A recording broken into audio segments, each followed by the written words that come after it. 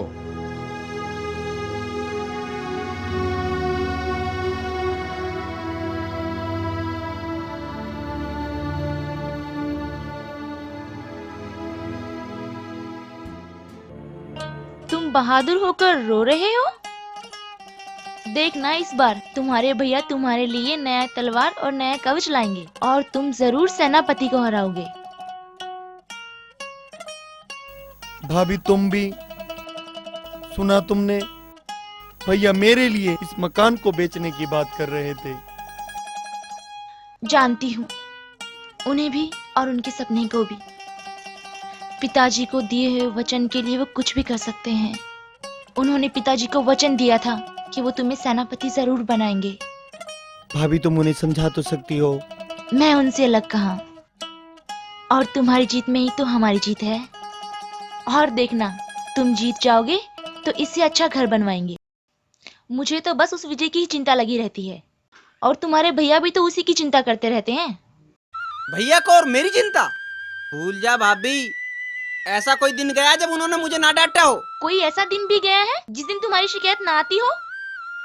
अरे पगले, वो तुझसे प्यार करते हैं, चाहते हैं कि तू सुधर जाए, बस इसीलिए समझाते रहते हैं। खुद क्यों नहीं समझते? इसे क्यों ना समझाते? सेनापति से ना लड़े। के मिलाए से इतने सारे घाव, आगे ना हार के। चुप कर विजय, पता नहीं क्या क्या बकता रहता है। सूरज की निया हलवा बन के आ रहा है और मेरी निया कुछ नहीं। ठीक है ठीक है, कुछ बचेगा तो इसे भी दे दूंगा। मैं चाक तो लूं।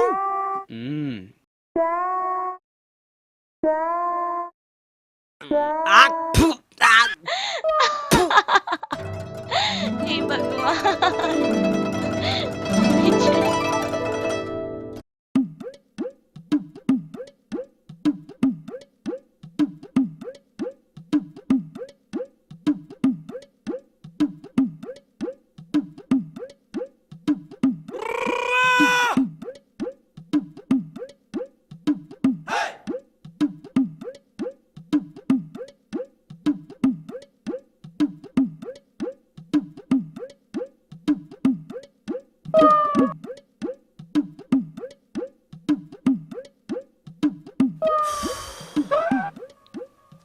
यार विजय, सुना शाही बाग में बहुत मोटे मोटे फल लग रहे।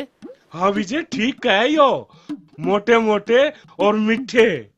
अच्छा हाँ। और यू साई बाग है कहाँ? बस यो पास ही है। अच्छा हाँ। तो आज हम शाही बाग के ही फल चखेंगे। ओए विजय के बच्चे, उस बाग में कई माली रहते हैं। तो इसमें कौन सी नई बात है? माली तो हर बाग में ही रहे। ऐसे वैसे माली नहीं, तलवार रहती है उनके पास, तलवार। वो शाही बाग है, समझे? मतलब महाराज का बाग। महाराज का हो या महारानी का, है तो हमारे इलाके में, उस पे हमारा पूरा हक है।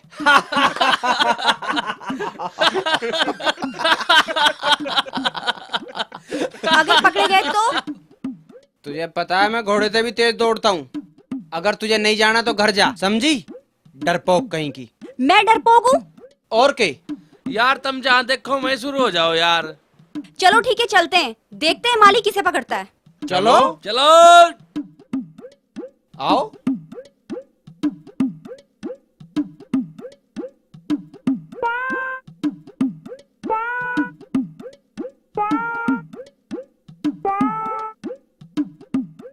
विजय बहुत हो गए, आज अब। अमरूद तो आज ही मिले हैं, ऐसे कैसे छोड़ दूं? कई दिन की कसर काट दूं। अरे कौन है बाग में? ठहरो मैं बताता हूँ तेरे को।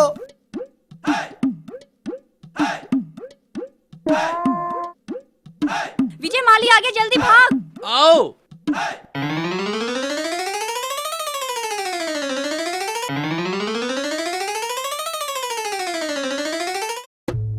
नीचे आओ। कौन है ये? शाही बाग है। तेरे बाप का बाग है क्या? तेरे बाप का है? ओए नीचे आ, बताता हूँ किसके बाप का है। तू जाओगा जब भी तो आऊंगा। ठीक है, मैं ही ऊपर आ रहा हूँ।